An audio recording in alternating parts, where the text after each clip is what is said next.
So today we're gonna talk about bloodlines, all right? It's gonna get pretty interesting, so pay attention. So we got Abraham. Abraham had a child, his name was Isaac. Then Isaac had a child, his name was Jacob.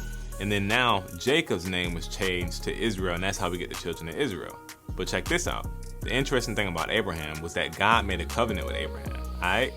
But look, let me tie this all in. When you read the book of Matthew, starting from the first chapter, we're going to get down to the genealogy. And what you're going to realize is that Jesus came from the same bloodline as Abraham. Now, how does this apply to you? Well, I'm glad you asked. Check this out.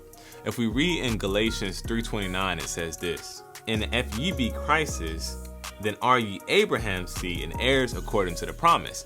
Now your question is, what promise? Well, look, let's go over to Genesis chapter 17, verse 6, and we're going to read about this.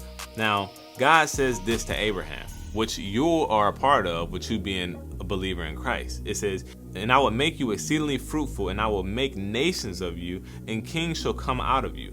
Now, this is the thing. The devil wants to discourage us, and he wants us to believe that, you know, whenever, let's say, for example, somebody that's new to their faith, you know, they trying to walk in righteousness, but you falling and you stumbling, right? The enemy wants you to feel like you're not important. The enemy wants you to feel like, you know, oh, you're a lost cause. But bro, do you realize that everything was so intentional when God literally could have came out of any tribe, any bloodline, but he chose to come out of the bloodline which he made the promise with Abraham with, and by anybody being connected to Christ is literally heirs according to that promise, right?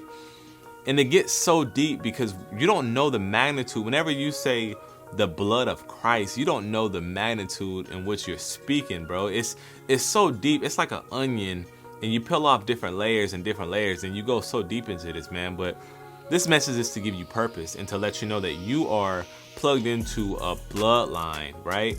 God was so intentional when he did everything. So why would you think, if God, infinite in wisdom, so intentional that he would send his only begotten son out of the same bloodline that he made an everlasting covenant with Abraham with, to tie you into that covenant, but you think that God forgot about you? Are you serious? Listen, man, ponder on that for a second. Comment your thoughts down below, and just know that Christ made you here for a purpose, man. All right? I love y'all. God bless.